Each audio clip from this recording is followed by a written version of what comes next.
Bonjour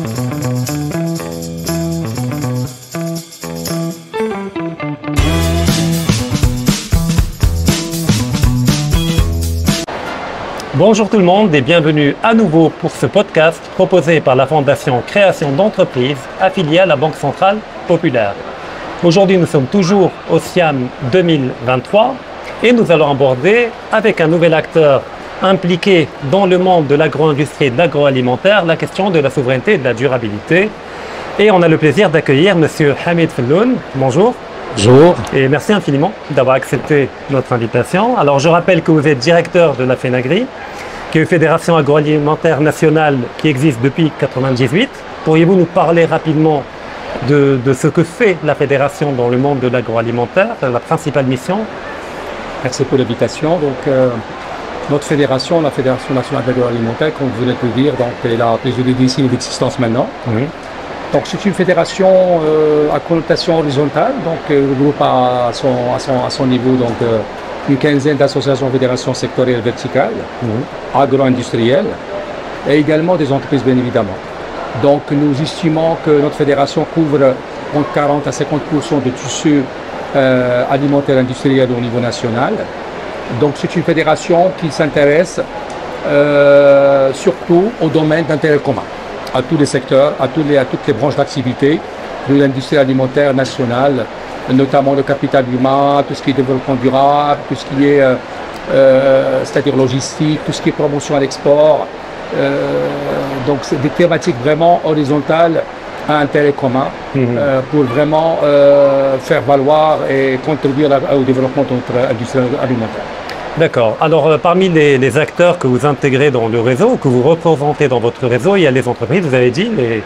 Et quel est, alors, je ne sais pas si vous avez le chiffre exact, mais est-ce que vous pouvez évaluer le poids des PME dans les entreprises que vous représentez à peu près, à moins d'avoir le chiffre exact? Oui, exactement. Donc, notre industrie alimentaire, à l'instar de notre tissu économique, elle est prédominée par la TPE, la TPME, la très petite, et voilà, les petites... D'accord, parce que contrairement à l'image qu'on en a, la plupart des gens, dès qu'ils entendent agro-industrie, ils pensent à des grands groupes, alors que...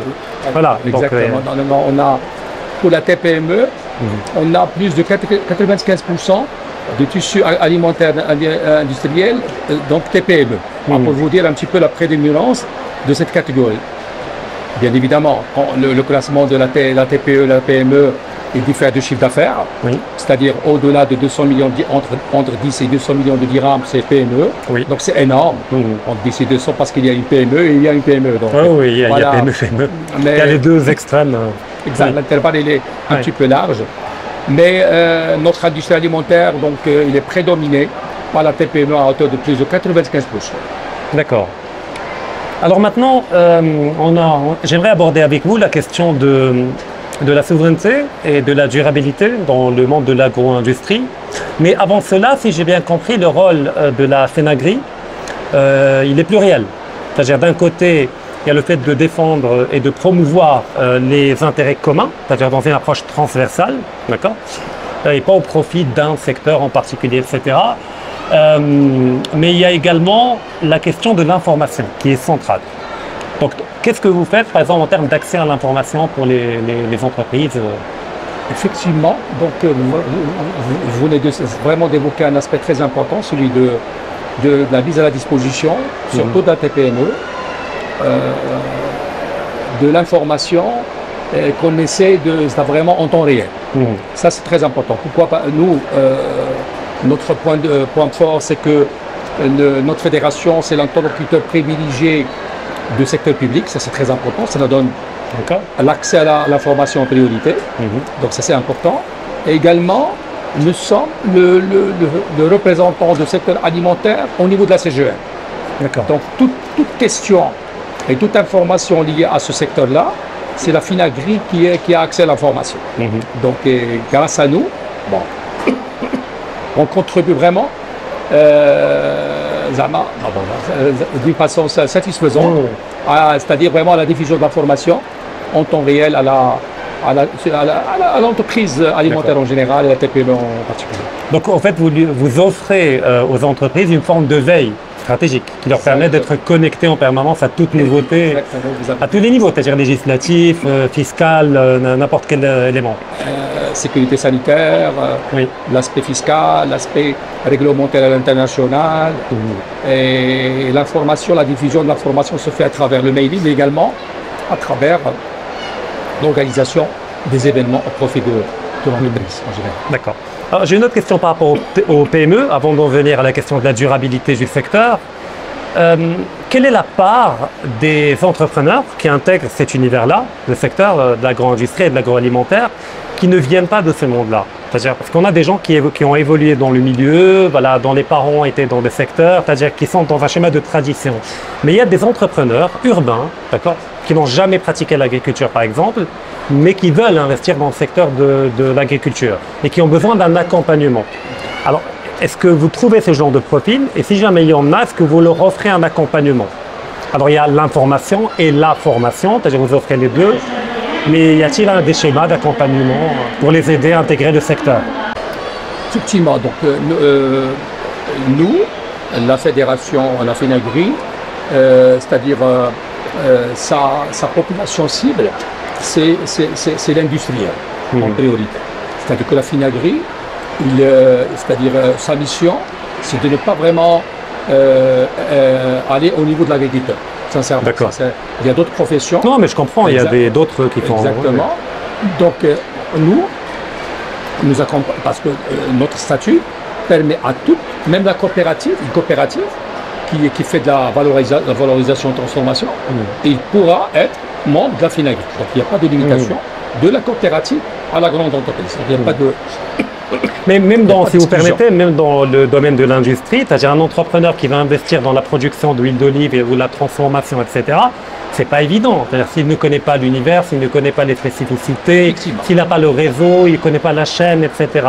Donc c'est de ce point de vue, est-ce que vous l'accompagnez également, tout à fait. Mise en relation? Tout à fait. Donc chaque année, on assiste c'est-à-dire à une dizaine de nouvelles entreprises qui adhèrent à la FENAGRI pour pouvoir accéder à cet accompagnement et pour pouvoir être vraiment, c'est-à-dire informé de tout ce qui concerne l'industrie agroalimentaire.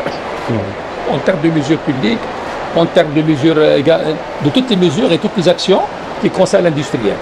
Également, la FENAGRI, il travaille avec des partenaires. Il travaille avec des clusters, comme le cluster Menara. Nous sommes en contact avec le cluster Menara, et qui est vraiment un cluster très dynamique au niveau de Marrakech, et qui c'est-à-dire sa principale cible, ce sont les startups. Et ça, c'est dans le domaine de l'agro-industrie. D'accord. Et ça, c'est important. Donc ils produisent des nouvelles technologies, le digital, les drones, les... Tout à fait, exactement. Nous sommes, donc, il y a des partenariats. Donc la FENAGRI pourra, c'est-à-dire intervenir de façon indirecte à travers des partenaires tels que le cluster Menara. D'accord. Alors, qu'en est-il du centre technique des industries alimentaires? Pourriez-vous nous en parler? Parce que c'est vraiment central. Exactement, là c'est vraiment un levier très important, celui de la R&D, la recherche, développement et innovation. Vous savez, si vraiment vous ne disposez pas vraiment d'une veille et être vraiment être vigilant par rapport à cette évolution terrible et très rapide de la technologie, c'est-à-dire que vraiment, vous pouvez être dépassé par les événements et vous ne pourrez même pas accès au marché local ici au niveau national. Parce que vous savez, le marché local, c'est un marché qui est ouvert. Les produits étrangers. Exactement, vous n'êtes pas prioritaire en tant que, c'est-à-dire en tant que Marocain, en tant qu'entreprise de droit marocain. C'est ouvert, c'est une stratégie qui a été adoptée par l'État, c'est tant mieux pour notre pays. Donc la recherche, développement, innovation, c'est un axe qui est très très important et nous sommes en partenariat également avec pas mal d'institutions, dont notamment l'UM6P, quoi d'autre, Cluster Menara, également avec l'IAV Hassan II. Donc vraiment, on est dans cette dynamique d'activer, de renforcer la connexion avec le monde universitaire. Et de créer un écosystème intellectuel de recherche. Voilà. Je reviens au centre technique des industries agroalimentaires. C'est un centre dont sa principale mission, c'est d'accompagner la TPME, notamment, on n'exclut pas ça, Oui, bien sûr. Mais il y a des priorités. Exactement. Quand on dit la TPME, parce que la TPME n'a pas les moyens de se doter d'un département de R&D innovation. Ça, c'est clair. Oui. Donc, le CETIA, il va faire un petit peu ce rôle-là pour accompagner et pour conseiller la TPME locale pour être vraiment au parfum de ce levier et de ce défi-là au niveau local et à l'export. Parce qu'on est concurrencé au niveau local chez nous. Oui. Également, pour mettre vos produits sur le marché à l'étalonneur, vous devrez être également à la page. Donc, le centre technique, il va être doté de laboratoires, d'analyse, de haute technologie. On est en train de le rénover actuellement pour vraiment jouer ce rôle de catalyseur et d'accompagnateur de la TPME, notamment alimentaire au niveau national. D'accord. Alors effectivement, la R&D, l'innovation dans le secteur de l'agro-industrie permet effectivement de rendre les TPME aptes à répondre déjà à la concurrence qui est mondiale, mais également de pouvoir exporter ses produits et de répondre aux normes qui réclament également des critères, etc., de plus en plus exigeantes, mais également de s'adapter à un climat de plus en plus volatile, c'est-à-dire qui réclame des technologies de plus en plus poussées. Mais également, alors là, vous me corrigerez si je me trompe, ça permet d'accroître la productivité et le rendement, mais également d'optimiser l'usage des ressources et de réduire le gaspillage. Et en cela, peut-on dire que cette R&D, c'est-à-dire rendue possible pour les TPME par le centre technique des industries alimentaires, leur permet de contribuer à la souveraineté alimentaire et à la durabilité du secteur? Exactement, parce que quand on parle parce que là, il y a deux aspects que vous venez d'évoquer, c'est l'aspect, c'est-à-dire le produit lui-même, produit, emballage, ça c'est un aspect très important, et également le process de production.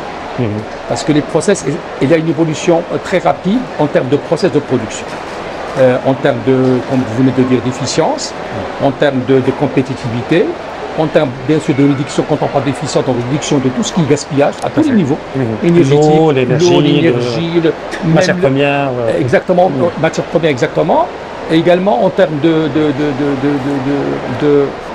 d'utilisation, ce qu'on appelle des produits non intentionnels, qu'on appelle les déchets. Normalement, ce n'est pas déchets, c'est de l'argent, c'est des produits non intentionnés qu'on doit vraiment les utiliser, les recycler, les utiliser pour vraiment optimiser notre modèle, notre business plan de production au niveau national. D'accord. On va aborder le dernier élément, mais qui n'est pas des moindres, la question du financement. C'est-à-dire, est-ce que la FENAGRI joue un rôle d'accompagnement, là encore, d'information, de mise en relation pour permettre aux TPME et aux PME dans la grande industrie d'accéder à des leviers et à des canaux de financement? Exactement, là c'est un levier très, très important. L'accès au financement, l'information également sur les modes et les nouveaux produits de financement, ça c'est important pour l'entreprise en général, la TPME en particulier. Et la FENAGRI, elle est également ouverte sur son écosystème également bancaire au niveau national. Et là, je dois citer l'exemple c'est vraiment l'exemple, c'est-à-dire le modèle de partenariat avec la Banque Centrale Populaire, avec laquelle ça fait maintenant une année, on a signé une convention de partenariat, au titre de laquelle la BCP, la Banque Centrale Populaire, c'est-à-dire vraiment, il offre c'est-à-dire des taux de financement intéressants. Mais comme dit là, les collègues de la Banque Centrale Populaire, ce n'est pas le financement lui-même qui est un objectif, mais ce qui est en termes d'assistance technique et d'accompagnement. Qui garantit la réussite du projet, tout à fait. Après, on peut donner le taux qu'on veut, si le projet faillit à la fin, on ne sait rien. Exactement, ça c'est un point très fort. Et donc l'accompagnement, vous dites, en termes de développement du projet, développement de projet, d'analyse de projet, de coaching de projet, de conseil, tout le conseil qui accompagne la mise en place du projet. D'accord. Ça c'est important. Et même nous avons vraiment réalisé, enregistré des résultats positifs en termes vraiment c'est-à-dire que grâce à cette convention, la BCP, la Banque Centrale Populaire, elle a pu vraiment capter plus d'entreprises alimentaires au niveau local. Et également, nous envisageons d'organiser avec la BCP, la Banque Centrale Populaire, un événement très important sur la ligne de financement tout ce que vous avez évoqué au début, la durabilité. Oui. Et la ligne de financement que la Banque Populaire a signée avec la BEI, qui concerne tout ce qui est décarbonation, surtout, mais tout ce qui est eau et tout ce qui est l'aspect vraiment développement durable. L'aspect écologique, l'aspect dans sa totalité. développement durable, le nexus eau, énergie, déchets. Nous allons organiser ensemble, en partenariat, une conférence, une table ronde au profit d'entreprises alimentaires pour l'informer sur l'opportunité à saisir pour être financé et accompagné grâce à cette ligne de crédit que la BCP a pu signer avec la BEI. Et ça, c'est très important. D'accord. Donc, si je dois récapituler tout ce qu'on a dit depuis le début de manière extrêmement rapide, je dirais que la FENAGRI offre 4 leviers principaux qui sont indispensables à la réussite de tout projet: l'information, la mise en relation, la R&D et l'accès au financement, ce qui est déjà énorme. Hamid Felloun, merci infiniment pour cet éclairage et pour votre temps et pour toutes ces informations que vous avez partagées avec nous. Et j'espère vous revoir prochainement.